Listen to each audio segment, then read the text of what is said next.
This is Melina Lee Williams-Haas. I deeply appreciate you listening and taking the time to hang out with me. I will be addressing issues of life, the universe, and everything that are often bogged down and mired in shame and grief, and talk about how they can be repackaged to be useful and gorgeous and fucking awesome for you. So sit back and relax, or you know what? Sit up and freak out. However you prefer to listen. Let's go.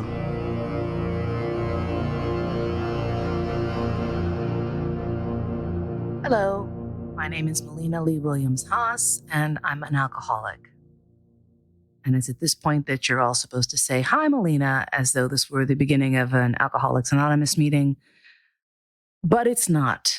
Or maybe it is. Maybe this is my private AA meeting so that I can reach out to other people who might be on the struggle bus at this time of the year. Even if you don't celebrate the Western Christmas Christian holiday, pretty much every Westerner at the end of this year is faced with holiday shit. If you are working in an office, you've got office parties, and most people in the world acknowledge January 31st as a big transitional day, a crossover into the new year, with all the pressures and bullshit that I can bring with New Year's resolutions. Now, I'm not a New Year's resolution kind of person because I don't like to put that kind of pressure on myself, because I know that there are very fucking few things that I can stick with for any period of time. I have, however, stuck with being sober since March 14th, 2007. And this is something that is very humbling for me and also a point of pride. It's very humbling because the first moment where I realized that I really needed help, that my alcoholism was not just out of control, but in the process of actively killing me, I had to make a lot of changes to my life. And I was terrified because I knew in my gut that I am not a person who commits to change. I live with change. I live in the fluidity of change. One of my superpowers is being able to, on the fly, cope with pretty much any goddamn situation the world can throw at me. I go into what I call reptile mode. Blood runs cold, eyes narrow, completely focused on the shit that's going on at hand. Afterwards, I might have some trauma, I might break down, but in that moment, I am so focused and so in control. Now, I couldn't see living my entire life like that, essentially. That's what sobriety meant to me when I first considered the fact that I was going to have to stop drinking. And the idea of, quote unquote, the rest of my life, in all capital letters, being alcohol-free was freakish and unnatural and something I could not see as being sustainable. And yet here we are. You can do the math yourself. It's been since March 14th, 2007 that I have consumed alcohol. Actually, it was a day before then. The night before then, actually. I stopped drinking the night before I went to rehab, which turned out to be a colossal mistake. I don't think many people know that when you are completely, severely dedicated and devoted to drinking yourself to death, sudden cessation of that alcohol actually can be lethal. Alcohol withdrawal can kill people. And it's such a tragedy that more people don't know that. Alcohol withdrawal, cold turkey, which means just stopping all alcohol intake, can kill. And I don't think enough attention is paid to that. When I went to get checked into the rehab center I was going to, the nurse was tripping because I told her I'd stopped drinking the night before, and my vitals were off the chart. And that's because I stopped drinking. And it's pretty certain that's also what killed Amy Winehouse in one of the more tragic deaths that I have seen in my lifetime. I really loved her music, and I really empathized so deeply with her and her struggles with success. But this is not going to be like a depressing, here's why alcohol has been so fucked up, and here's the tragedy, and oh my God, the holidays, and it's not going to be about that. Hopefully, in me discussing my coping mechanisms and my struggles, folks who are also struggling along with addiction can find themselves in here as well. And for those who maybe have people in their lives who are struggling, perhaps this might be a window into you seeing your way into helping them. If you're someone who is curious about kink and BDSM but has no doggone idea where to start, I got you. First off, I'm the co-author of a book called Playing Well with Others, the guide to exploring, navigating, and discovering the kink, leather, and BDSM relationships. You can find that on Amazon, and I'll put a link in the description. But let's say you want a more personal one-on-one interaction. I got you, fam. Go to thekinkdoula.com. It's TheKinkDoula. You may be familiar with the concept of doulas from childbirth, but what about rebirthing yourself? What about going deep within and uncovering the secrets and wondrous discoveries that maybe, just maybe, have been hiding from you, or you've been hiding from yourself for a long time? You want to talk about your secret fetish, your kink? Perhaps just you're curious about how to expand your mind a little bit more into becoming the person you truly want to be. Contact me at thekinkdoula.com. and let's see who you can become.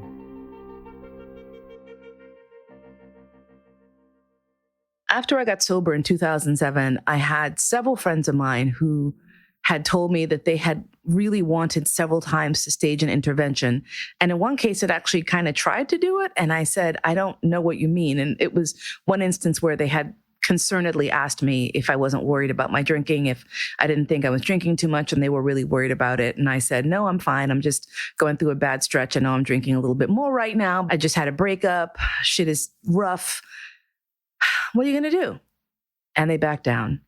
And here's the thing. Since this time, there have been many shows on addiction, on rehabilitation, on interventions, on how to do them. And while initially they may seem like pornography of suffering and just some sort of pernicious creep of us being entertained by other people's stress and trauma and drama and sorrow and suffering. But I'll tell you this. I believe that seeing these stories told actually helps people to have more empathy, more sympathy, see what the struggle really is from the inside, and maybe have the guts to step into the lives of someone that they see is struggling with addiction and take some steps that might actually make a difference. I had several instances where some of my behaviors that were stressful and painful to other people to witness were sort of written off as just, well, that's just Mo being weird. And the reality is, I know in hindsight that there were quite a few people who were very much aware of the fact that I had a drinking problem, but no one said it until pretty much the very end. And while it is absolutely true that only I could make the decision to stop drinking, and it was very important for me to get to the point, that rock bottom that you hear about, before I could even make the turnaround. But the reality is there need to be consequences. And we need, as alcoholics, to know that the consequences are because of our alcoholism, not because of some sort of moral failing. Because addiction is not a moral failing. It is an emotional and psychological problem that then delves into the physiological when it becomes impossible for us to make decisions that would be to our benefit. There was one point where I had applied for a job, and someone who I had worked with for years at that point said that they did not think I was qualified for the job. Now, the reason they did not think I was not qualified for the job was because I was a freaking alcoholic. And the job had a great deal of responsibility. And that makes a lot of sense. And if this person had said to me, the reason I don't think you're good for this job is because you drink too much, that would have been a cold water shock to my face. Instead, I assumed that this person thought that I was not skilled enough for this job. And that became an emotional wound. And the reality is, as a sober human being, I would have been amazing at this job, but I was not a sober human being. And so rather than assuming that it was my alcoholism and not who I was and not my skill set that denied me this job, my ego suffered a huge blow. And years later, I was able to look back and go, oh my gosh, that's what that was about. But it wasn't made clear to me. And one of the things about being an addict that's really very true is that we think that we are getting away with some shit time and time again, and we certainly are not. But this is the terror of addiction. And this is the thing that people who are not addicts have a difficult time understanding and empathizing with. There's not one day when we wake up and go, hey, you know what? Today is the day I'm going to be an alcoholic, except maybe in Leaving Las Vegas. I think there was a point where he just made that decision, but that's an unusual case.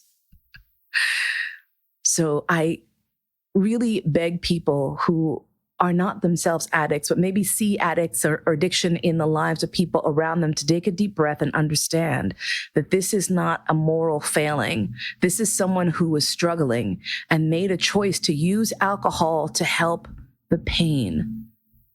It was not the best choice to use alcohol to numb that pain, but it's an easy choice. It's an available choice. It's a legal choice. And it's a choice that you can make in front of people at dinner.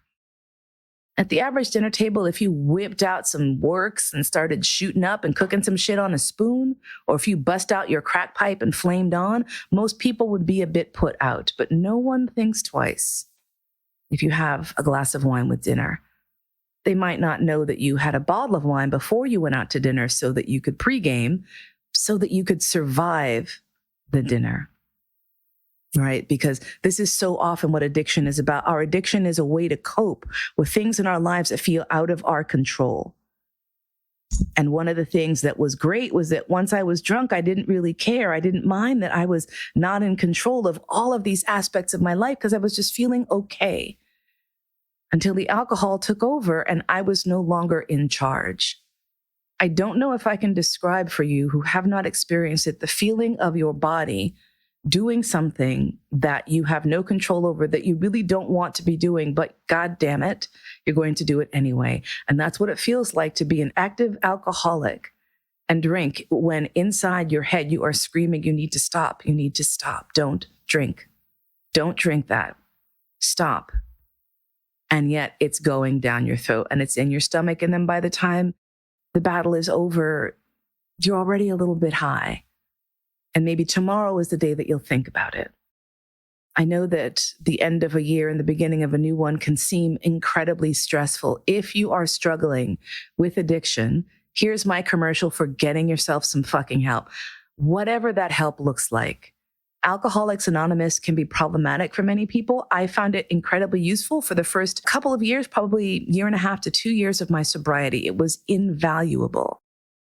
And then after that, I felt, okay, I have been to university. I want to go out into the world and experience what I want to experience with the support of a group, but without the dogma and occasionally manipulative and scary folks that you're going to meet in these rooms, especially when you're in a very vulnerable state. So if you are an AA person and AA works for you successfully, that is fucking fantastic. If you are someone who has decided that maybe AA was not for them because of the religious aspect or whatever else, that's okay. There are other modalities that are coming into practice now. And what's really magnificent about those is that it means that there's more of a choice. Because what's important is not how you get sober. What's important is that you get sober and that you stay sober if that's what's best for you. And I know it's what's best for me. And I know that for so many people, it's what's best for them. And it can be really hard. It can be really fucking hard to say to yourself, you know what? I fucked up. I went around and fucked up and got myself addicted and now I need help. But there's so many approaches now. There's so many ways to get help online. There's so many places where you can get therapy online that's reasonably priced. And so I recommend these things. I recommend that you figure out a way to live your life in a manner that's going to keep you safe and healthy and happy. And for those of us who are addicts, more often than not, sobriety is going to be the way. Now, like I said, when I first got sober, it was impossible for me to imagine doing this long term, having my life be empty of any way to adjust my mood or to deal with stress and problems. And the reality is a lot of people tell you shit, well, you can meditate. Well, you know what? I'm not a meditator. That is not what I do. What helped to keep me sober when I first got sober was my desire for service. And this is, again, one of the places where I'm going to wave the flag of kinky freakiness, because sobriety helped me to remember who I was as a kinky person. When I first came into the scene, I definitely was abusing alcohol, but I would not say I was fully addicted, because I was able to go without alcohol for periods of time that, were undetermined, were variable. And I didn't really think about it. I was not drinking every day. I was certainly not drinking in the mornings, etc. It was, however, during my first relationship in the scene that I first felt that slide towards a lack of control. And ironically, a lot of that was due to the pressure of service. So, Mo, you say, the pressure in service drove you to drink, and then you're saying that service is what helped you stop drinking. Yes, I am saying that. You know why? Because human beings are complex fucking creatures. And the reality is, anything can be a positive and a negative depending on how it's spun, depending on what you do with it. A piece of rope can be a sexy item of bondage, or it can be used to hang someone. Yeah. And so when you're playing, when you're in the scene, that rope is beautiful and awesome, but then it can also be used to kill. And I feel like that is the same thing that is true of alcohol. For many people, alcohol is a wonderful, delightful substance that brings joy and pleasure to their lives. And that's great. And then for some folks, that joy and pleasure becomes something to hold on to because we're afraid, because we're in pain, because we're hurting, because we're angry, because we're happy. This is the thing. Alcohol is an all-purpose drug. You can use it when you're fucked up. You can use it when you're sailing and feeling joyous and terrific and wonderful. But the reality is, eventually I got to the point where I was using it in ways that were not healthy for me. And in my first service relationship, there was always a bottle of vodka in the freezer. And it was okay for us to take a dip of it. Well, let's just say that probably the person who was running that household was taking quite a few dips themselves. And in retrospect, I think I was not the only one who was on the edge of a problem. But that is, again, not my story to tell. What I can tell you is, on those nights when one of the other submissives who was in service to this dominant was making me nuts and I had no outlet and no one I could speak to about it, I might go to the freezer for a shot. Or if my dominant was being particularly particular about how dinner was prepared and it was aggravating me because leave me alone, I know how to fucking do this, I might have gone in and taken a shot. And on the one Thanksgiving where we had way, way too many people in the kitchen, and one of the people in the kitchen chose to tell that to one of the other dominants in the house, who then ratted me out. So now, in addition to being aggravated and overwhelmed, I'm now, quote unquote, in trouble. I may have hit that bottle a few too many times. And when you're in active service and you're already aggravated, a few shots of vodka are not necessarily going to rectify the situation. In fact, it just made things much, much worse. Once I did get sober, I'll tell you, I was in a local rehab in San Francisco. That was where I was living at the time. And the last day of rehab coincided with the first day of a workshop in which I was supposed to be assisting. Madame Cleo Dubois, who was one of the legends of BDSM and kink and body modification, was holding a seminar where she does a dominant training workshop. And I would frequently volunteer to be one of the stunt bottoms, since as a very verbal person, I was able to give feedback to the dominants and tops as they were learning the ropes, literally. And I had that commitment, and I did not want to fuck it up because I had so much in my life I felt that I had fucked up to that point, right? And so I asked to be released one day early so that I could get myself together to go to this training. And I will never forget walking into that studio very apprehensive because, I had spent the past 30 days in rehab. I had posted publicly in all the BDSM community boards and all the websites where I had a presence. I had posted that, yeah, I'm an alcoholic, I'm in rehab, I'll see you in about a month. And I'll tell you, the outpouring of love was amazing. The people who I never knew had alcohol problems came to me and shared that they too were sober, that they too were struggling, that they too had the same journey that I had. And they were there to receive me and to be there for me as I grew into my sobriety.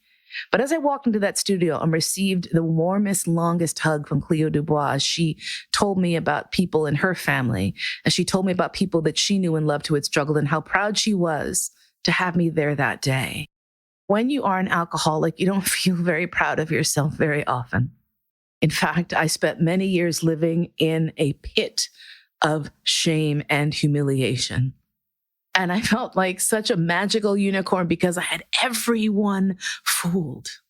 Everyone thought I had my shit together for so many years until it started crumbling apart so visibly that even the slowest person who only kind of knew me would probably know that something was wrong, even if they didn't know what it was.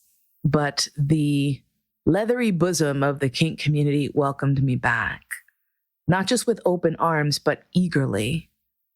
One of my friends who I had no idea was sober and had been sober for decades mentioned to me that he was really sad that I got sober after the local kink AA meeting, which was called Sobriety and Miracles. Get it? Sobriety and Miracles, S&M. Yes, perverts, we are a clever lot. You'll be shocked to learn that meeting eventually crashed, burned, disintegrated, and fell into the swamp because alcoholic, kinky people, how could there possibly be any drama? I know you're shocked. And so I said, God damn, I really wish there was that meeting. Why doesn't someone start it up? Why don't you start it up, dude? And he said, well, maybe that could be your service to the community. And I was like, damn it. All right. These fucking calls to service. And so I did. I started a kink meeting called Safe Word, which last I heard, this was pre-plague, but last I heard was still going strong. The local dungeon offered us space to hold our meetings. And let me tell you, there was nothing quite as dope as being in an AA meeting in a dungeon and sitting on a spanking bench while you're giving your testimonial about how awesome sobriety is. And so many kinky people over the years came through that. And I was so proud to be able to have kickstarted that and to get that going. It was so amazing to be able to be out about being an alcoholic and have other people in my community support me. People in the theater community, some supported me. Some folks were just like, yeah, we'll wait and see. And of course, a reputation is difficult to overcome sometimes. But that's okay. Again, I made my bed. I'm going to lie in it, roll around in it, get back up, and take the next thing as it comes. Because that's what being sober means. It means getting up in the morning and taking the day on the terms that the day is dictating. Sometimes those terms are rough. And sometimes I get really very sad. And sometimes I get really very angry. And sometimes I get really very excited and I want to celebrate. But I don't really miss alcohol. One of the blessings that I received when I got sober, I'll never forget being on a bus on the Muni, on the 14 actually, on mission. One of those articulated buses where towards the back, there's always a party because it's way too far for the bus driver to see what's going on. And I'm sitting back there on my way home from downtown. And all of a sudden I got hit with this crazy wave of nausea. And I was like, whoa! And I looked around and there's this dude sitting next to me who had opened up one of those cheap ass tiny bottles of Taka vodka, which, this shit was like $1 for a half pint. It smelled like nail polish remover and sadness. And I'm sitting there and this dude had cracked open a bottle and the smell hit me dead ass in the face. And I don't know what happened to my face because I turned and looked at this guy and he just blanched and screwed the top back on and was like, sorry, lady, and tucked it away. And I was like, geez. And I realized, well, that's weird because Taka vodka is not the best vodka. The fact that I just felt so sick smelling it was just, wow, it's weird. I thought maybe it was just I was lightheaded, whatever. And then over the next couple of years or so, I realized that not only did I not have a desire for alcohol, but the scent of it made me nauseous. I sort of just became my own anti-abuse factory. I don't know how that happened. I've met many other people who said that happened to them after they got sober, but I'm pretty grateful for it. It's nice to have that reinforcement. But the reality is that once I realized what alcohol was doing to me and that it was doing nothing beneficial for me, I placed it into the realm of poison. I look at a bottle of Jack Daniels the same way I would look at a bottle of bleach. Sure, I could drink that bottle of bleach, and the circumstances that would occur thereafter would certainly be deleterious to my existence. And I look at booze the same way. It's right up there with a jug of strychnine, a bottle of bleach, a can of Drano, bottle of Jack Daniels. It's all the same for me at this point in my life. It's very real that I am completely aware of my own mortality. And true facts, since we're doing a revelatory content moment here, I am absolutely terrified of death. The day that I woke up and figured out that I needed to get sober was the same day that I woke up and saw myself as a corpse in the mirror. It wasn't even an illusion. It was that I saw myself dead. I saw my death in front of me. And I was so terrified in a way that I have never been before, purely and simply because I love being alive. Even when it's rough, even when I don't know how I'm going to make it, I love my existence. And this is all I want for you. I want you to love your life. I want you to love it so much that you'll do anything, even give up what seems like your one comfort, that drug that you're leaning on, whatever that drug is. Take a look at yourself and see how beautiful and valuable you are. Oh my God, there's only one of you. There's only one of me. And I can't drink that away. I can't let this light go out under a wave of whiskey. So, this holiday season, this end of the year season, these darkest nights of the year season for some of us, for some of you on the flip side, you're going to have to put this in your to-do list to listen to whenever you celebrate the new year. But this darkness, this changeover is also a time where you can reflect and acknowledge your successes. And even if you are an addict, if you're hearing my voice right now, you are alive. And so somehow you still have hope. And I have hope for you that you will find the way, the best way, the most supportive way, the most beautiful way to live your life fully. Please do not deprive yourself and the people in your life of your light. You matter and you are so important and you are so beautiful to me. And I know to someone else. It might not feel like it sometimes, but I promise you, you being alive is vital.